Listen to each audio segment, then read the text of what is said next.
सभी को नमस्कार, जय हिंद। जीवन से संबंधित एक और विषय वस्तु। वास्तविकता की सीमा होती है, कल्पना असीम है। जीवन जीने का मतलब सिर्फ सांस लेना नहीं, बल्कि काम करना है।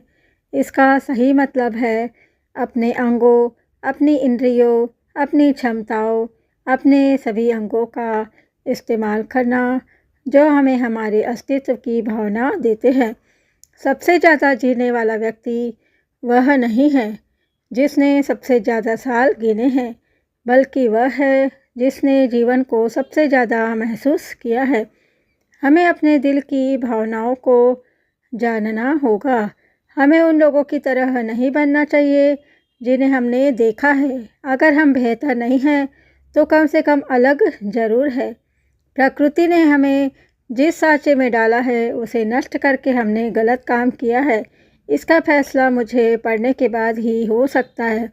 जो लोग बहुत कम जानते हैं, वे आमतौर पर बहुत बातूनी होते हैं, जबकि जो लोग बहुत जानते हैं, वे कम बोलते हैं।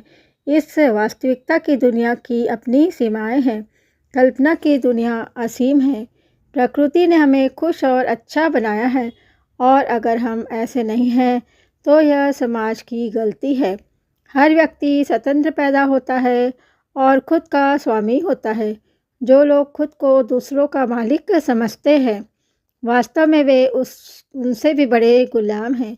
यह संसार बहुत सुंदर है, लेकिन मनुष्य के हाथों में आते ही सब कुछ बिगड़ जाता है। इस संसार में जब कोई केवल जीविकोपार्जन के बारे में सोचता है, तो उसके लिए महान चीज़ों के बारे में सोचना बहुत कठिन हो जाता है। इस धरती पर सब कुछ निरंतर परिवर्तनशील है।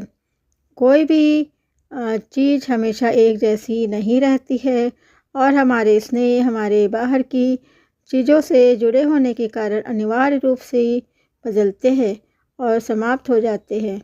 मतलब चीज़ें हमारे सांसारिक आनंद लगभग बिना किसी अपवाद के क्षणिक होते हैं। जो लोग वादा करने में सुस्त होते हैं, वे उसे निभाने में सबसे अधिक वफादार होते हैं।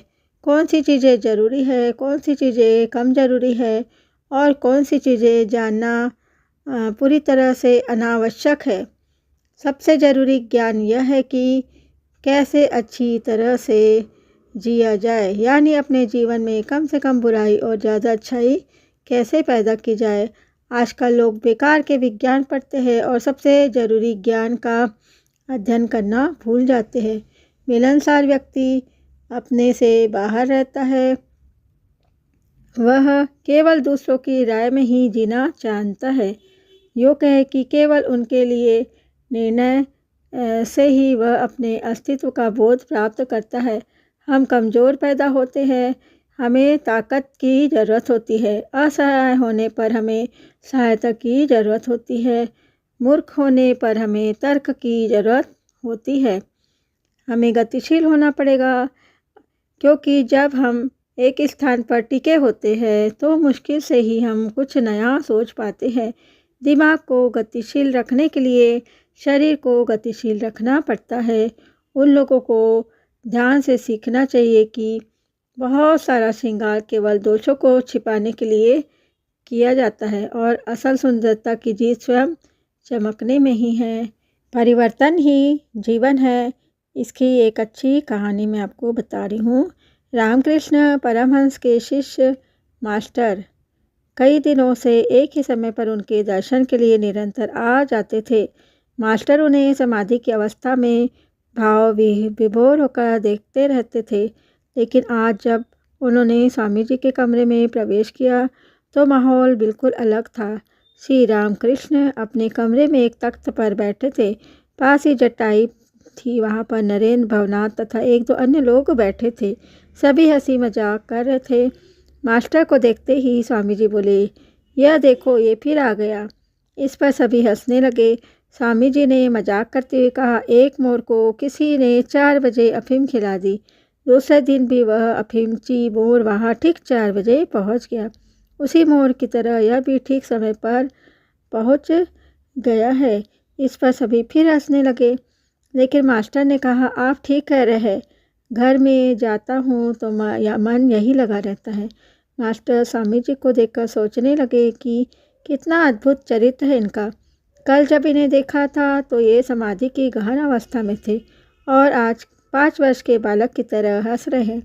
साकार और निराकार के बारे में समझा रहे हैं, सत्य और असत्य का ज्ञान देते हैं। सच ही कहा है, मनुष्य का स्वभाव हर समय बदलता रहता है। जरूरी नहीं कि आज आने वाली अवस्था कल भी रहे, परिवर्तन ही तो जीवन है। यहाँ तक वीडियो में बने रहने के लिए आप सबका कोटिशः धन्यवाद।